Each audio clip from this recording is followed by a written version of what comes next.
con la gente que nos está viendo a través de las distintas plataformas de Mega, se logra ver la cantidad de personas que traspasan cuadras y cuadras para llegar hasta este punto, bordeando todo el Parque Almagro, Juan. Así es, pues esta concentración que está convocada precisamente para el Parque Almagro, para el Paseo Bulne, que se va a convertir sin duda a las 7 de la tarde en un verdadero hervidero de figuras y de personajes que van a confluir bajo la misma bandera, ¿no? La venezolana, aunque probablemente también de otros países como por ejemplo Colombia, pero fundamentalmente venezolanos, considerando que por lo bajo deben haber unos 800.000 venezolanos en Chile, según las cifras actualizadas, y por lo mismo esto representa para ellos un punto de inflexión realmente muy relevante, Katy. Es de verdad para ellos un antes y un después en la jornada de este día sábado 3 de enero, ¿no?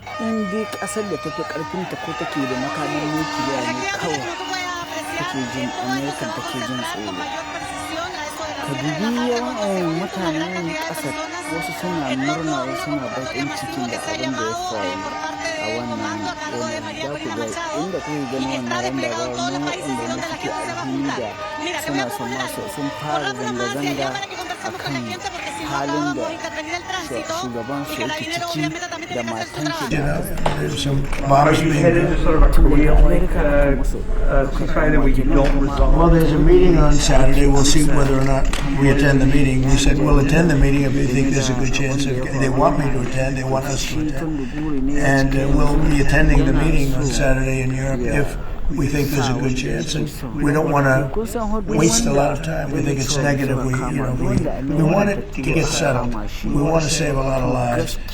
As you know, in the past we spent could be $350 billion giving it to Ukraine.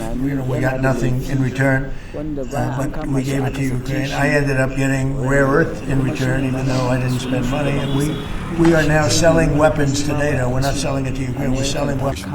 Before the attack in Caracas, what the world witnessed today was simply the final act. The military buildup had already written the eventual ending.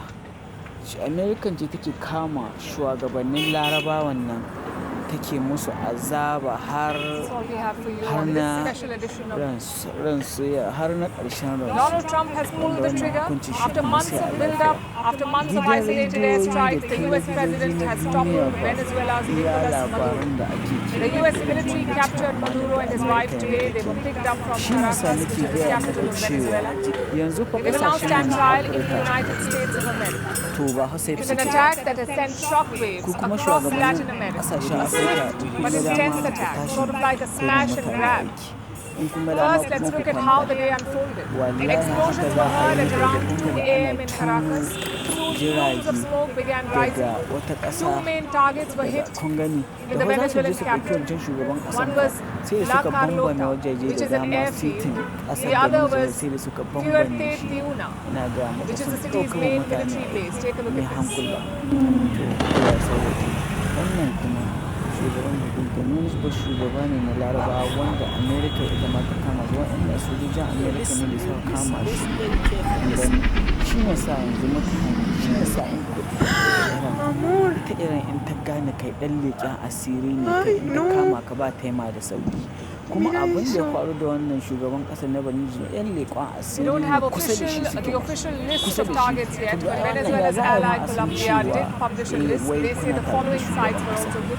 Venezuela's parliament, the presidential palace, a nearby base with F-16 jets, and the At Mar-a-Lago, the Winter White House, talking about the operation by U.S. Special Operations Forces to target Venezuelan forces and to capture Nicolas Maduro, the disputed president of Venezuela, and his wife, giving way to the Secretary of War, the Chairman of the Joint Chiefs, and the Secretary of State to explain all of that. Before this briefing, he posted on Truth Social a picture of disputed President Nicolas Maduro, said to be aboard the USS Iwo Jima, that will eventually transport him to a private plane along with his wife to New York, the Southern District of New York, where they will face charges and prosecution of an indictment that was brought down in 2020. But the biggest headline from this news conference that's making headlines all over the world is President Trump saying that the U.S. will run Venezuela until a suitable transition happens. The definition of what that looks like, not clear. Wallahi abu ne mai matuƙar wahala. Allah dai ya tabbatar mana da alheri.